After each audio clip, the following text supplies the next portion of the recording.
calculations now become a lot more tricky because Hello YouTube, today we do big and turn all these into bed fractions. wars.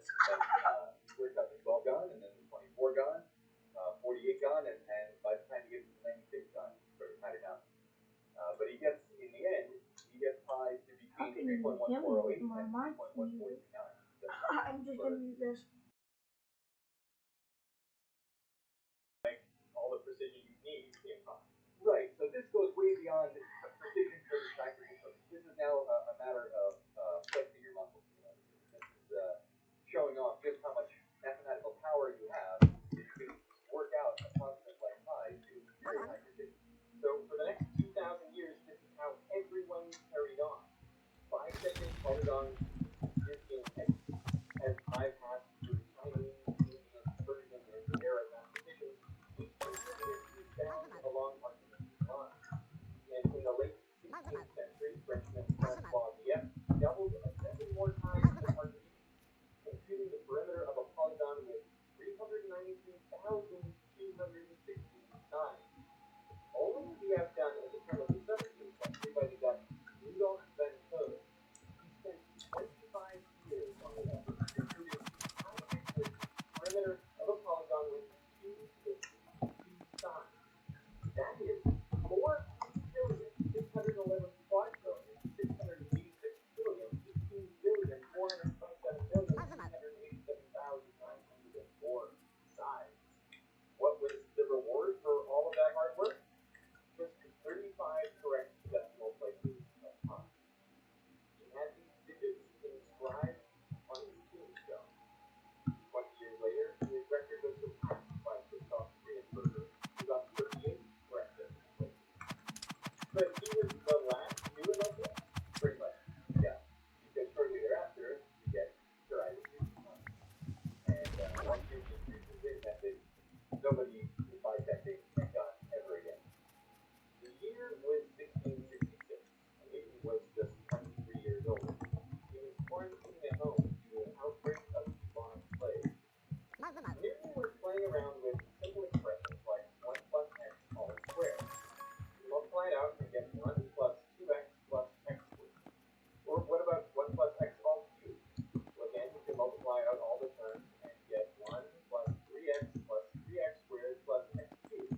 And you could do the same for 1 plus x to the 4 or 1 plus x to the 5 and so on. But Newton knew there was a pattern that allowed him to skip all the tedious arithmetic and go straight to the answer.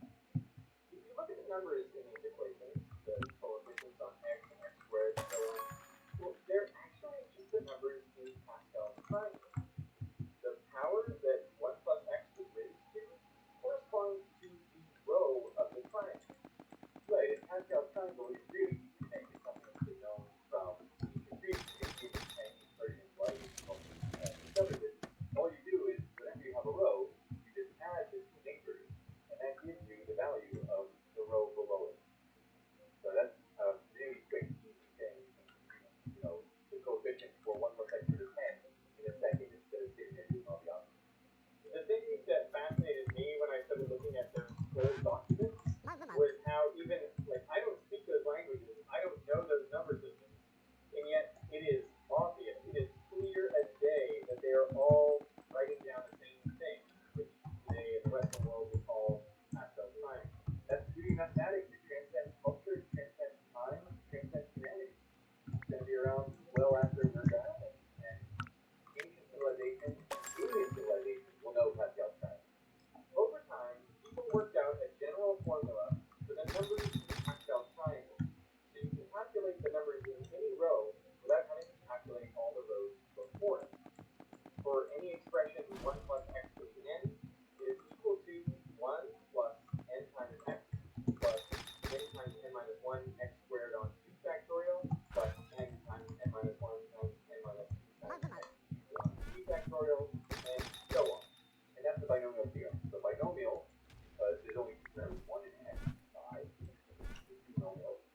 And theorem is that this is a theorem that you can rigorously prove that this formula is exactly what you'll see as the coefficient in Pascal's triangle.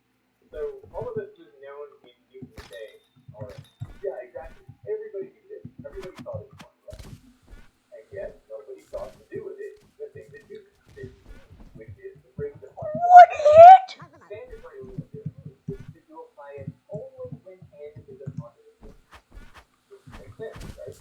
thing is about working out 1 plus x times itself as the singular time. The thing says, through that, just apply the theorem. I mean, math is about finding patterns and then extending them and trying to find out where they break. So he tries 1 plus x to the negative. That's 1 over 1 plus x. What happens if I just blindly plug in n equals -1 for the right hand side? And what you get is the terms alternate back and forth. +1, -1, +1, -1, and so on forever. So that 1 minus x, the next term will be a plus x squared, the next term will be a minus plus the fourth minus x is this, so it's just alternating series with plus minus sign. So it becomes an infinite series. Yeah, that's right. If you want to have a positive integer, the binomial theorem is the binomial theorem. We'll give you an infinite sum. But how do you understand that? Like for all positive integers, it was just a finite set of terms, and now we've got an infinite set of terms. Yeah, so what happens is if you have a positive integer, remember that formula, the coefficient looks like n, and then -1, and then -2, and so on. When you get to n minus n, if n is a positive integer, you will eventually get there, and n minus n is 0. So that coefficient, and all the coefficients that I'm doing are all 0, and that's why it's just a finite sum.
minus sign just doubles the power of x on each term, but now we've got an equation for a circle where each term is just a rational number times x raised to the power.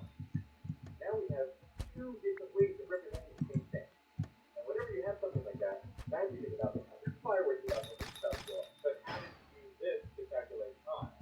Well, luckily for us, he had just invented calculus, or what we call period clustering. He realizes that if you integrate onto that curve as x goes from 0 to 1, you're getting the area under the curve, which is a quarter circle. And he knows that the area of a unit circle is exactly pi r squared, because r is 1, so the area is pi. And we want just a quarter, so the area is pi over 4. On the other side, he has this nice series, and he knows how to integrate x to the power. Just increase the power of x by 1 and divide by the power.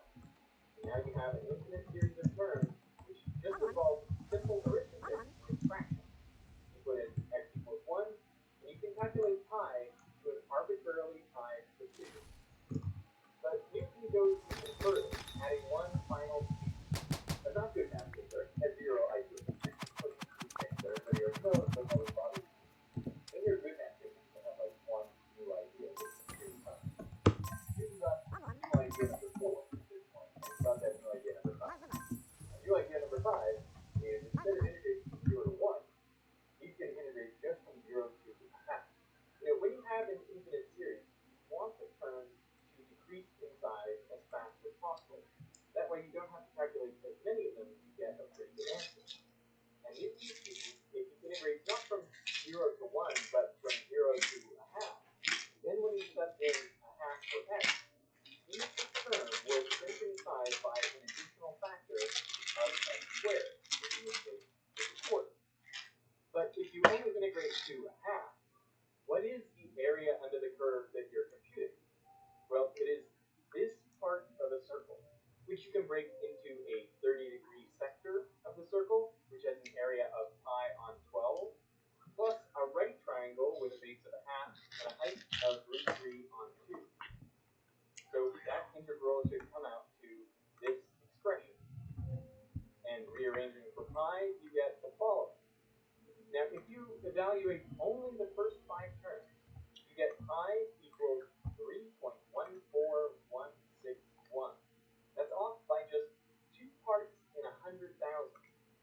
And to match the computational power of Van Curlen's 4 quintillion-sided polygon, you would only need to compute 50 terms in Newton's series. Well, before it took years, now it would take only days. So no one is bisecting polygons to find pi ever again. Why would you? Yeah, you do all that work and somebody comes along and keeps doing the thing. It's sort of like, when someone builds a crane and then somebody else is still climbing up on a ladder to put it in there. That's just not how you build houses. It's technology. Yeah, you know, we build a 100-story house. You see it in New York City. Literally, there's What? technology. Like rows and rows of 5-story buildings. All of a sudden, here's the 20-story, here's the 30-story, and here's the 90-story. So it's all about how you do that. For me, this is a story about having an obvious way of doing things is not always the best way. And that it's often a good idea to play around with patterns, put them beyond the bounds where you expect them to work. Just a little bit of insight in mathematics can go a very long way.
model a population of rabbits. If you have X rabbits this year, how many rabbits will you have next year? Well, the simplest model I can imagine, where we just multiply by some number, the growth rate R, which could be, say, 2, and this would mean the population would double every year. And the problem with that is it means the number of rabbits would grow exponentially forever. So I can add the term 1 minus X to represent the constraints of the environment. And here I'm imagining the population X is a percentage of the theoretical maximum. So it goes from 0 to 1. And as it approaches that maximum, then this term goes to 0. And that constrains the population. So this is the logistic map. Xn plus 1 is the population next year, and Xn is the population this year. And if you graph the population next year versus the population this year, you see it is just an inverted parabola. It's the simplest equation you can make that has a negative feedback loop. The bigger the population gets over here, the smaller it'll be the following year. So let's try an example. Let's say we're dealing with a particularly active group of rabbits. So R equals 2.6. And then let's pick a starting population of 40% of the maximum, so 0.4, and then times 1 minus 0.4, and we get 0.624. Okay, so the population increased in the first year. But what we're really interested in is the long-term behavior of this population. So we can put this population back into the equation, and to speed things up,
1, the population stabilizes onto a constant value.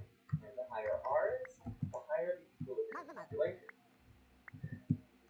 So far, so good. But now comes the weird part. Wait, Once Mama. R passes 3, the graph splits in 2. How do you spell What's happening? Well, slash set generator? Tell me how to spell generator. G-E-N E-R-A-T. Then multiplier multiplier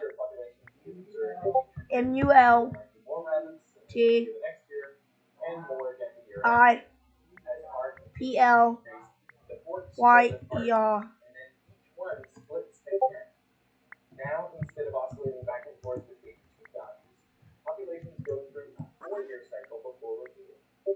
Since the length of the cycle or period has doubled, these are known as period doubling bifurcations. And as R increases further, there are more period doubling bifurcations. They come faster and faster, leading to cycles of 8, 16, 32, 64, and then at R equals 3.57, chaos. The population never settles down at all. It bounces around as if at random. In fact, this equation provided one of the first methods of generating random numbers on computers. It was a way to get something unpredictable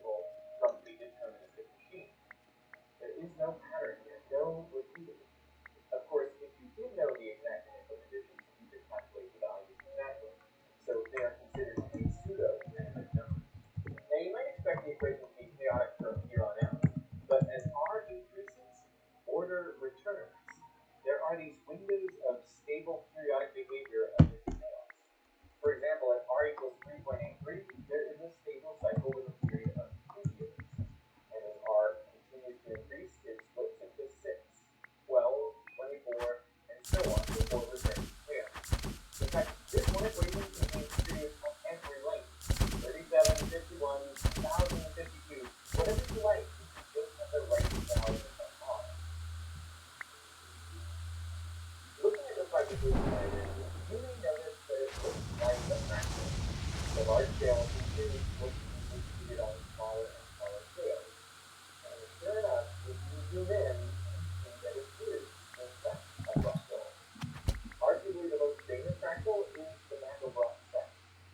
The plot twist here is that the bifurcation diagram is actually part of the Mandelbrot set. How does that work? Well, quick recap on the Mandelbrot set. It is based on this iterated equation. The way it works is you pick a number c, any number in the complex quantity, and then start with c equals 0. And then iterate this equation over and over again. If it blows up to infinity, well then the number c is not part of the set.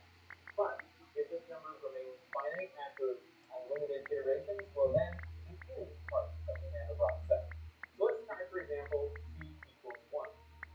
So we've got 0 squared plus 1 equals 1, and 1 squared plus 1 equals 2, 2 squared plus 1 equals 5, 5 squared plus 1 equals 26. So pretty quickly you can see that if c equals 1, this equation is going to blow up.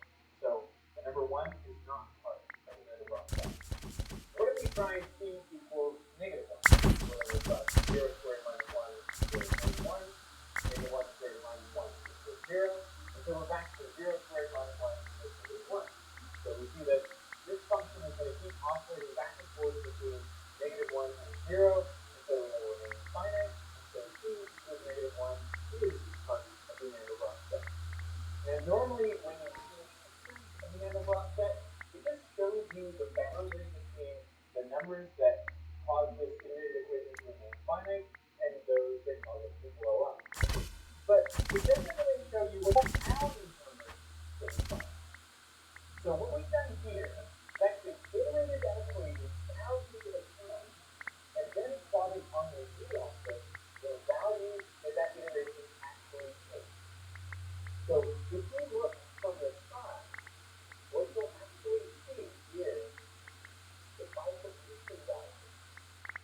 It is part of this Mandelbrot set.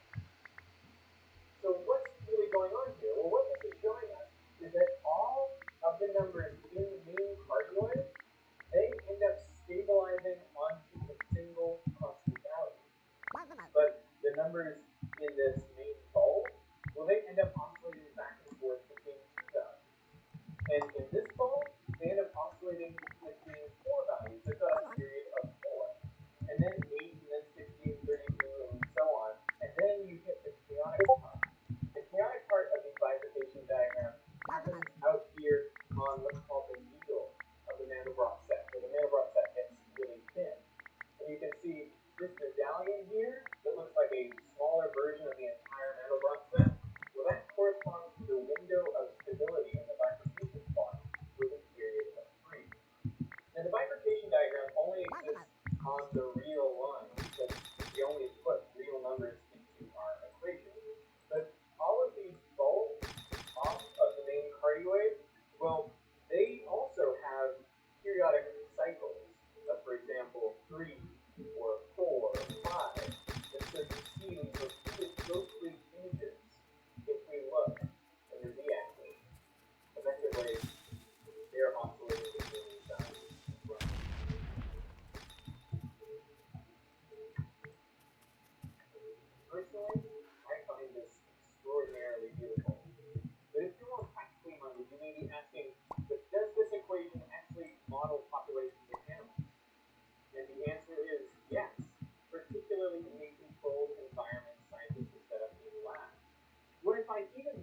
just two counter-rotating cylinders of fluid inside this box. That's all the box was large enough for. And of course, he couldn't look in and see what the fluid was doing, so he measured the temperature using a probe in the top. And what he saw was a regular spike, a periodic spike in the temperature. That's like when the logistic equation converges on a single value. But as he increased the temperature gradient, a wobble developed on those rolling cylinders at half the original frequency. The spikes in temperature were no longer the same height. Instead, they went back and forth between two different heights. He had achieved period 2. And as he continued to increase the temperature, he saw period doubling again. Now he had 4 different temperatures before the cycle repeated, and then 8. This was a pretty spectacular confirmation of the theory in a beautifully crafted experiment. But this was only the beginning. Scientists have studied the response of our eyes and salamander eyes to flickering lights. And what they find is a period doubling. That once the light reaches a certain rate of flickering, our eyes only respond to every other flicker. It's amazing in these papers to see the bifurcation diagram emerge, albeit a bit fuzzy because it comes from real-world data. In another study, scientists gave rabbits a drug that sent their hearts into fibrillation. Because they thought there were too many rabbits out there. If you don't know what fibrillation is, it's where your heart beats in an incredibly irregular way and doesn't really pump any blood, so if you don't fix it, you die. But what they found was, on the path to fibrillation, they found a period doubling group chaos. The rabbit started out with a periodic beat, and then it went into a 2 cycle, 2 beats close together, and then 4 cycle, 4 different beats before it repeated again, and eventually a periodic behavior. Now, what was really cool about this study was they monitored the heart in real time and used chaos theory to determine when to apply electrical shocks to the heart to determine periodicity. And they were able to do that successfully. So they used chaos to control a heart and figure out a smarter way to deliver electric shocks. Love you too. That's pretty amazing. And then there is the issue of the dripping faucet. Most of us, of course, think of dripping faucets as very regular, periodic objects. But a lot of research has gone into finding that once the flow rate increases a little bit, you get period doubling. So now the drips come 2 at a time. And eventually, from a dripping faucet, you can get chaotic behavior just by adjusting the flow rate. And you think, like, what really is a faucet? Well, there's constant pressure water and a constant size aperture, and yet what you're getting is chaotic dripping. So this is a really easy chaotic system you can experiment with at home. Go open a tap just a little bit and see if you can get aperiodic dripping in your house. The bifurcation diagram pops up in so many different places that it starts to feel spooky. And I want to tell you something that'll make it seem even spookier. There was this physicist, Victor who was looking at when the Value. occurred. He divided the width of each bifurcation section by the next one. And he found that ratio closed in on this number, 4.669, which is now called the Feigenbaum constant. The bifurcations come faster and faster, but in a ratio that approaches this fixed value. And no one knows where this constant comes from. It doesn't Restructured pork patty.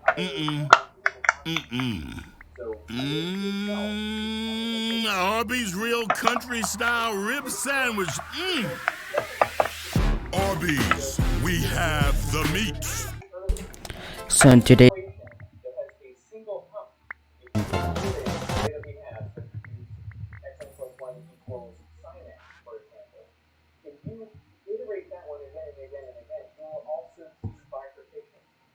if you can get any item in the game, dude, this is game changing. I hope it's not like OP or something. I'm gonna get like an emerald sword. Okay, let's get more blocks. Yeah. I think we should try to go find as many lucky blocks as we can. Someone's got the wizard staff. Oh my gosh, dude! If this update is pro gamer, then I'm considering it the best update. more lucky blocks, dude. This is cool. This is very cool. Okay. Wrote a paper in Nature about this very equation.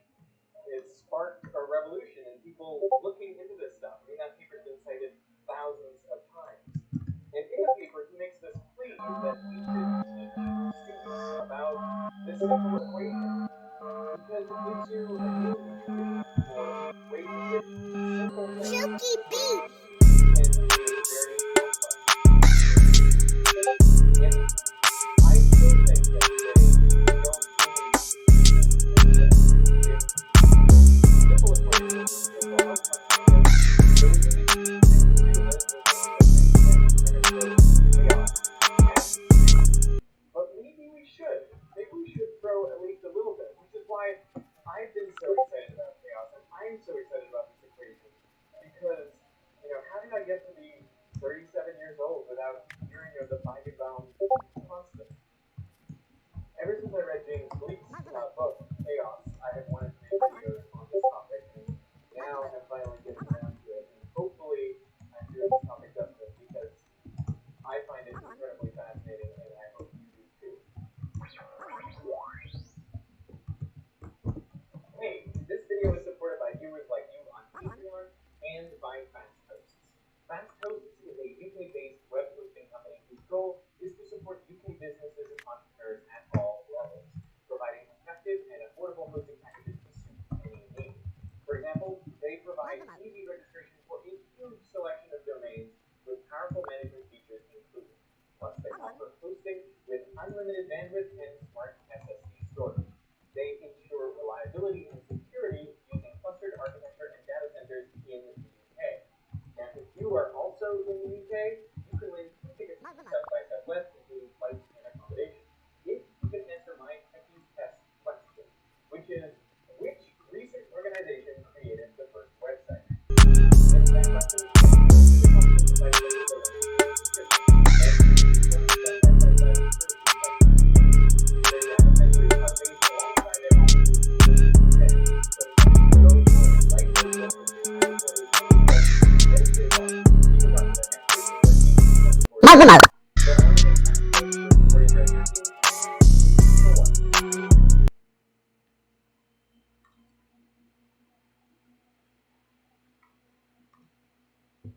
This video is sponsored by LastPass. More about LastPass at the end of the show. The butterfly effect is the idea that tiny causes, like a flap of a butterfly's wings in Brazil, can have huge effects, like setting off a tornado in Texas. Now that idea comes straight from the title of a scientific paper published nearly 50 years ago. And perhaps more than any other recent scientific concept, it has captured the public imagination. I mean, on IMDb, there is not one, but 61 different movies, TV episodes, and short films with butterfly effect in the title. Not to mention prominent references in movies like Jurassic Park, or in songs, books, and memes. Oh, the memes. In pop culture, the butterfly effect has come to mean that even tiny, seemingly insignificant choices you make can have huge consequences later on in your life. And I think the reason people are so fascinated by the butterfly effect is because it gets at a fundamental question, which is, how well can we predict the future? Now, the goal of this video is to answer that question by examining the science behind the butterfly effect. So if you go back to the late 1600s, after Isaac Newton had come up with his laws of motion and universal gravitation, everything seemed predictable. I mean, we could explain motions of all the planets and moons, we could predict eclipses and the appearances of comets with pinpoint accuracy centuries in advance. French physicist Pierre-Simon Laplace summed it up in a famous thought experiment.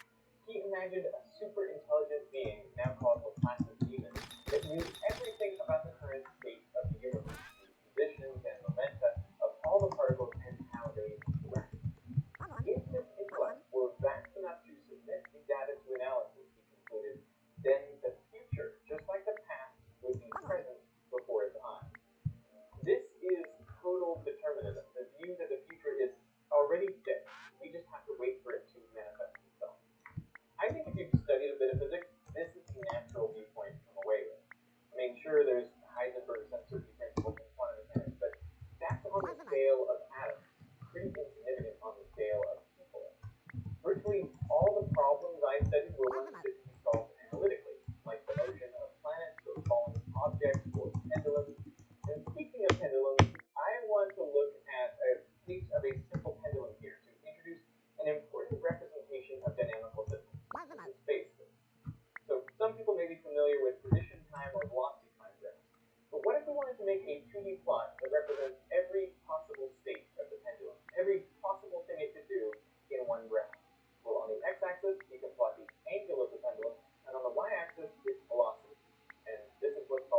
are, we know that the final state will be the pendulum at rest hanging straight down. And from the graph, it looks like the system is attracted to the origin, that one fixed point. So this is called a fixed point attraction. Now, if the pendulum doesn't lose energy, well, it swings back and forth the same way each time. And in phase space, we get a loop. The pendulum is going fastest at the bottom, but the swing is in opposite directions as it goes back and forth. The closed loop tells us the motion is periodic and predictable. Anytime you see an image like this in phase space, you know that the system regularly repeats. We can spin the pendulum with different amplitudes, but the picture in phase space is very similar, but with different size loops. Now, an important thing to note is that the curves never cross in phase space, and that's because each point uniquely identifies the complete state of the system, and that state has only one feature. So once you define the initial state, the entire future is permanent. Now, the pendulum can be well understood in Newtonian physics, but Newton himself was aware of problems that did not submit to his equations so easily, particularly the three-body problem. So calculating the motion of the Earth around the Sun was simple enough with just those two bodies. But add in one more, say the Moon, and it became virtually impossible.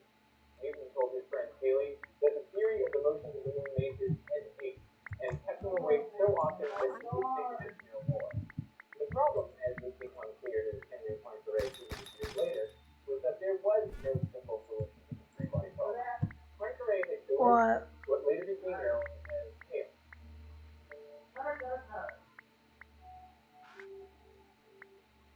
Chaos really came into focus in the 1950s when meteorologist Ed Lorenz tried to make a basic computer simulation of the Earth's atmosphere. He had 12 equations and 12 variables, things like temperature, pressure, humidity, and so on. And the computer would print out each time step as a row of 12 numbers. You could watch how they evolve over time. Now, the breakthrough came when What is a value, Momo? Yeah. He entered the numbers from halfway through a previous printout, and then he set the computer calculator. He went off to get some coffee, and when he came back to tell the results, Lorenz was stunned. The new run followed the old one for a short while, but then it diverged. And pretty soon it was describing a totally different state of the atmosphere. I mean, totally different weather. Lorenz's first thought, of course, was that the computer is broken. Maybe a vacuum tube was blown, but none had. The real reason for the difference came down to the fact that the printer rounded to 3 decimal Like places. a value. Calculated with 6. So when he entered those initial conditions, the difference of less than 1 part in 1,000 created totally different weather just a short time into the future. Now, Lorenz tried simplifying his equations and then simplifying them some more down to just 3 equations and 3 variables, which represented a toy model of convection, essentially a 2D slice of the atmosphere, heated at the bottom and cooled at the top. But again, he got the same type of behavior. He changed the numbers just a tiny bit. The results diverged dramatically. Lorenz's system displayed what's become known as sensitive dependence on initial conditions, which is the hallmark of chaos. Now, since Lorenz was working with 3 variables, we can plot the phase space of the system in 3 dimensions. We can pick any point as our initial state and watch how it evolves. Does our point move toward a fixed attraction or a repeating loop? It doesn't seem to. In truth, our system will never revisit the same exact state again. Here, I actually started with 3 closely spaced initial states, and they've been evolving together so far, but now they're starting to diverge. From being arbitrarily close together, they end up on totally different trajectories. This is sensitive dependence on initial conditions in action. Now, I should point out that there is nothing random at all about this system of equations. It's completely deterministic, just like the pendulum. So if you could input exactly the same initial conditions, you would get exactly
whole bunch of different initial positions and watch them evolve. Initially, the motion is messy, but soon all the points have moved towards or onto an object. The object, coincidentally, looks a bit like a butterfly. It is the attractor. For a large range of initial positions, the system evolves into a state on this attractor. Now remember, all the paths traced out here never cross, never connect to form a loop. If they did, then they would continue on that loop forever, and the behavior would be periodic and predictable. So each path here is actually an infinite curve in a finite space. But how is that possible? Fractals. So that's a story for another video. This particular attractor is called the Lorentz attractor, probably the most famous example of a chaotic attractor, though many others have been found for other systems of equations.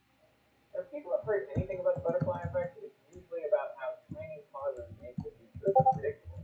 But the science behind the butterfly effect also reveals a deep and beautiful structure underlying the dynamics, one that can provide useful insights into the behavior of a system. So you can't predict how any individual state will evolve, but you can say how a collection of states evolve. And at least in the case of Lorenz's equations, they take the shape of a butterfly. Hey, this part of the video is sponsored by LastPass, the password manager with unlimited password storage and free cross-device sync. Before I use a password manager, I've got to admit, I use the same password for a lot of different accounts. And I know that is incredibly dangerous because if one of those sites got hacked, then all of my important accounts would be exposed. Quite the butterfly effect. LastPass auto-generates strong passwords for you, so you have a different, indecipherable code for each website. And let's face it, if there's anything in your life you want to be chaotic, it is the characters in your password. And the best part is because it autofills usernames and passwords on websites or on iOS or Android apps and mobile sites. You never have to remember another password again, not for the rest of your life. And that means no more writing down passwords, no more getting locked out of accounts, no more password resets. You can use your brain for what it's meant to do. And if you want extra features like advanced multi-factor authentication, you can upgrade to LastPass Premium. I gotta say, it looks like magic. So put your passwords on autopilot with LastPass. Click the link below to find out more. And thanks to LastPass for sponsoring this part of the video. Die. Second law of thermodynamics tells us that everything in the universe tends towards disorder. And in complex systems, chaos is the norm. So you naturally expect the universe to be messy. And yet, we can observe a patience of spontaneous order, the synchronization of mechanisms, perfectly timed orbits of moons, the simultaneous flashes of fireflies, and even the regular sequence of repulsion. What puts these things in order in spite of nature's or future? This video was sponsored by KiwiCo. More about them after the video. On June 10th, 2000, the Millennium Bridge, a new footbridge across the River Thames in London, was opened to much excitement. Broken ammo. As crowds filled the bridge, it began to wobble back and forth. Police started restricting access to the bridge, but that only resulted in long lines to get on. The wobble was unaffected.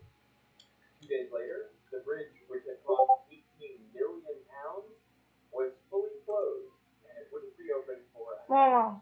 2 years. So what went wrong? What? It's long been known that armies should break step when crossing bridges. This dates back to an accident in 1831, when 74 men from the 60th Rifle Corps were marching across the Broughton Suspension Bridge in northern England. It collapsed under their synchronized footsteps. 60 men fell into the river, 20 of whom suffered injuries like broken bones or concussions. Luckily, no one was killed. But after this, the British Army ordered all troops to break step when crossing bridges. Now, look at the people walking across the Millennium Bridge. Most of them are walking in step with each other. But they are not part of an army, they're random members of the public. So why are they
pendulums sway back and forth for hours, you notice after half an hour or so, they would spontaneously synchronize. As one clock swung one way, the second would swing the other way. As one would tick, the other would stop. So he tried disturbing the clocks. He set them ticking out of sync, but again, within 30 minutes or so, they were back to the same lockstep. Huygens thought this strange symmetry of clocks must have been caused by air currents in the pendulum, so he placed a large board in the cage. But the clocks continued to sync up. It wasn't the air current. When he separated the clocks, the synchrony would disappear. Their times drifted apart. But when he brought them back together, synchrony returned. Huygens realized that the clocks were synchronizing because they were hung from the same wood beam. Transferred mechanical vibrations from one clock to the other, making the two oscillators coupled. Huygens was the first to observe this kind of spontaneous synchronization in inanimate objects, and although he qualitatively described what was happening, it was only a few decades ago that scientists started fleshing out a rigorous theory of synchronization. You may have seen this demo where you put several metronomes on a light wobbly platform and start them out of sync.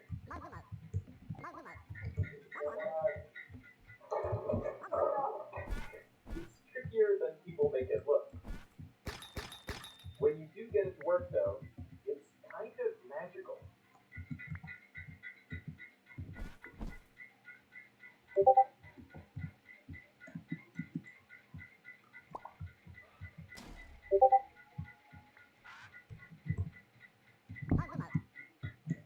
These metronomes don't have exactly the same natural frequency, and yet they still beat in time. To understand how this works, it's easiest to first consider a couple metronomes oscillating in sync with each other. When the large masses accelerate to the left, they push the platform to the right, and when they accelerate to the right, they push the platform to the left. So the center of mass of the system always stays roughly in the same spot. Now, if you start another metronome completely out of sync with the first two, the motion of the platform gives it a kick every half swing, speeding it up until it's in time with the first two.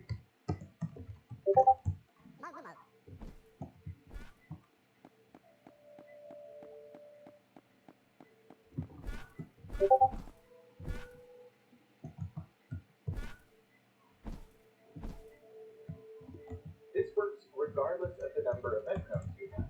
The platform just goes whichever way the majority of metronomes are pushing. You can represent the position of a metronome pendulum or any other oscillator as a point on a circle. This shows its phase, that is, what part of the cycle it's in. You can call the rightmost point of the pendulum 0 degrees, and the leftmost point is 180 degrees. As the pendulum oscillates back and forth, the point goes around the circle. The higher the frequency of the oscillator, the faster that point goes around. So this represents two metronomes with different frequencies, and this represents two metronomes with the same frequency, but completely out of phase.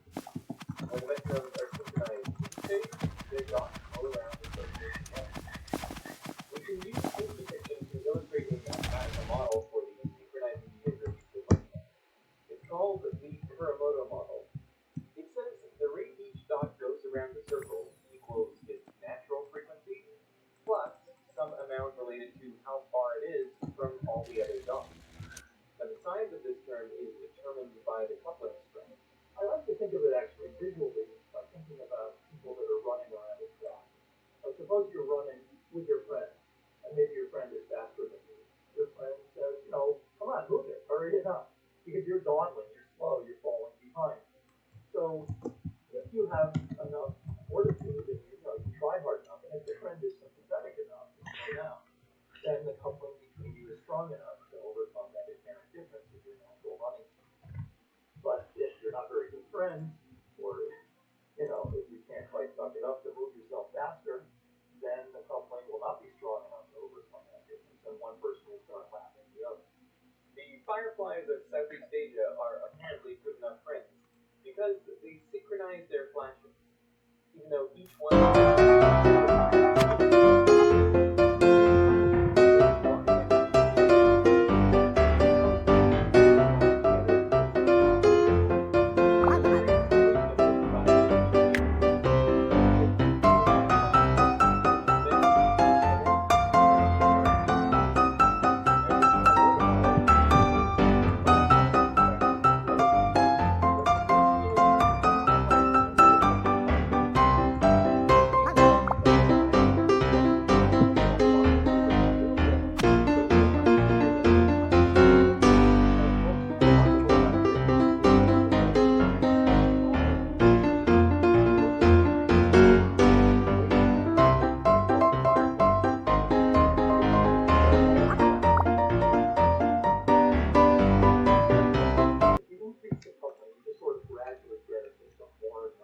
The perfect podcast is out there. And with over 2 million of today's most talked about It's water, water, water. As you're lowering the temperature, and then at a critical temperature, the molecules start to escape. You know, solids in space. And this is a sort of time rather than space version of it. They sort of lock their baby in time once you pass the critical level of couple. And at that point, the sort of crystallization of time is the phenomenon called crystallization. This is an audience in Budapest applauding after a performance. But what happens next is completely spontaneous. They're not being instructed by anyone. See if you can spot a phase transition.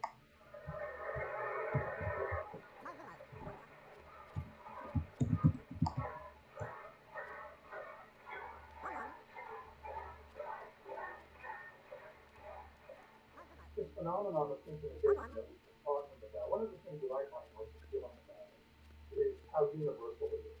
That it occurs at every scale of motion, from subatomic to cosmic. It uses every single element that we devise from gravitational interaction, electrical interaction, chemical, mechanical. I mean, you name it. Any of the two energies coming to each other, nature uses that to get things done. Take our own moon, for example. We only ever see one side of it because it rotates on its axis exactly once for every time it goes around the Earth. We say it is tidally locked to the Earth. And this is a common effect. In our solar system, there are 34 moons that are tidally locked to their planet. The way this happens goes something like this. A moon starts out with its own rotational frequency. But the gravitational attraction to the planet is stronger on the side closer to the planet, so it distorts the moon into an egg shape, which is greatly exaggerated here. As the moon continues to orbit and rotate on its axis, those bulges swing out of alignment with the planet. So the gravitational force on them is constantly pulling them back into alignment, and this slows the rotation of the moon until it is locked to the planet. If the moon is initially rotating too slowly, this same mechanism can speed it up until it's locked. There are all kinds of other beautiful synchronization phenomena in our solar system. The three innermost moons of Jupiter, Io, Europa, and Ganymede, are not only tidally locked to the planet, they're also in a 1-4 orbital resonance with each other. For every time Ganymede goes around Jupiter, Europa goes around twice, and Io 4 times.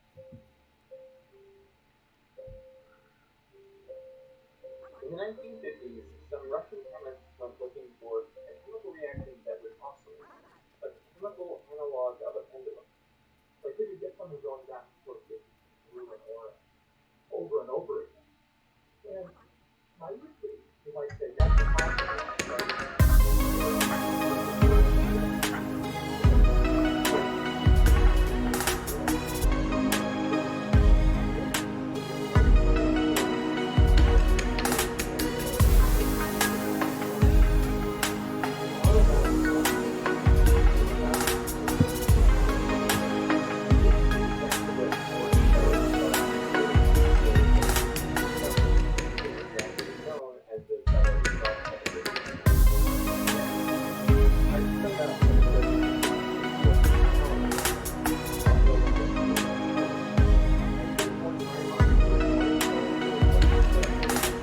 Oh my God! Oh my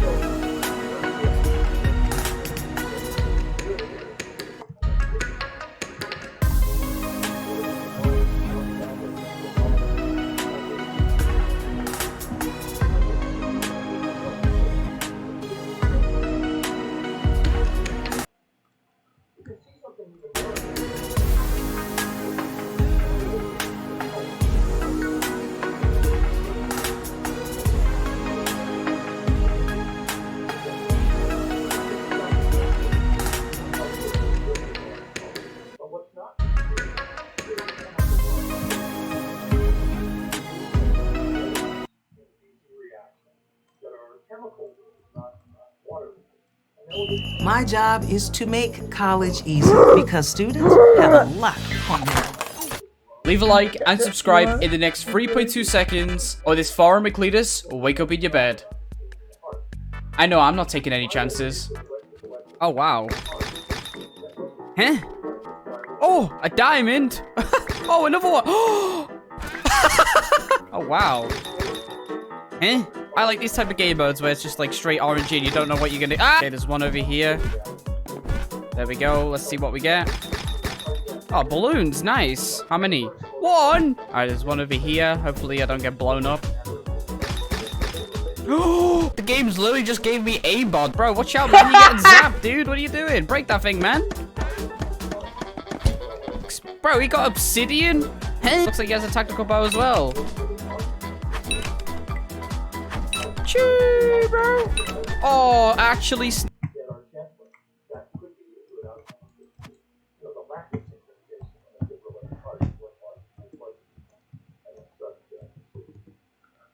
too little synchronization is obviously a problem, but too much synchronization can also cause trouble. Remember the wobbly Millennium Bridge? It was a little hard. Snipe. See if we can knock him off. Go, go, go, go, go. I must eat my apple. I must not eat my apple. Huh? What?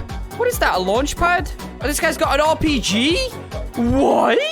Yo, give me that. Oh, wait. I do not want to challenge that with a wooden sword. Bruh. My man's running around with a rocket launcher and Bed Wars. What is this? I'm so, like, focused on getting these blocks. What is that? A stone? You can throw rocks at people now. I remember when I used to do this when I was a 5-year-old child. Not even a rock. It's a whole ball there. Jeez. Okay. I'm so lucky. Ah! I just want guns. Give me a snipe. I'm invisible. Yo. Wow. Ah!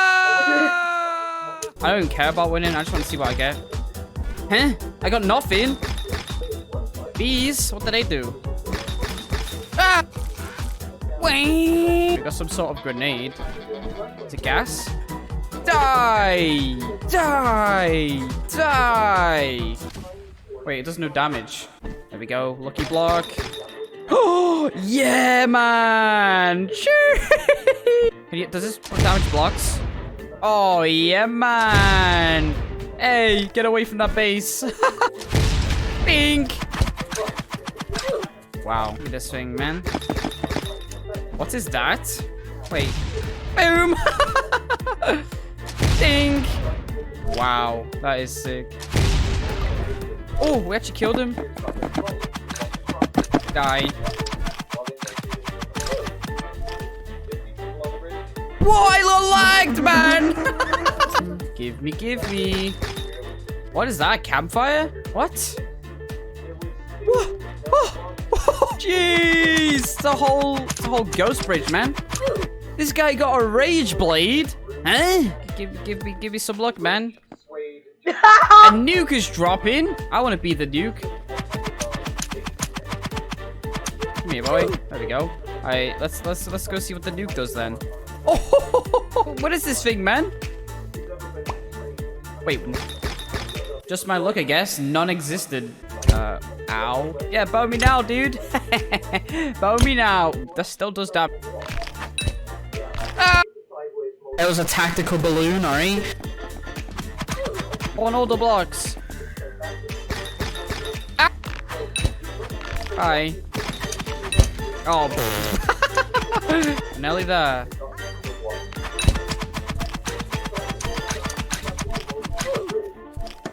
Got it. There we go. Nice. Oh, wow. Ah! Oh. There we go. Is this good? Yeah. Huh? Name tag color changed to green. Yes! I can control us. Killed by you. I didn't kill my. Oops. Ink. Yo.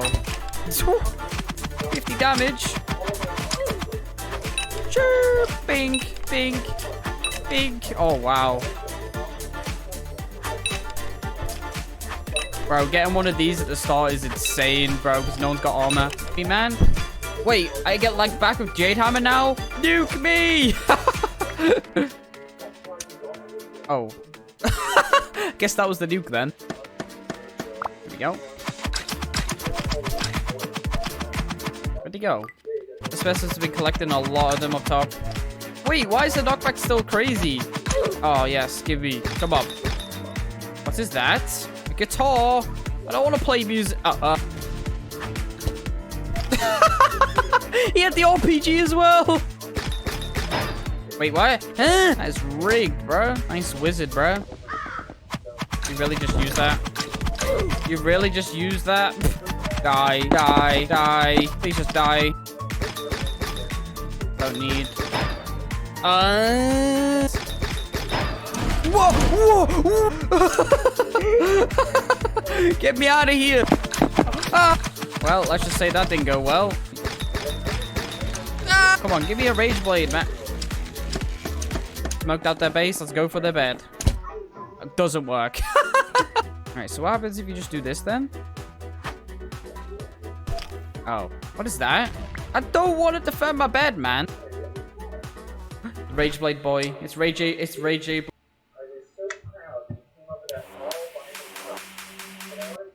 Oh.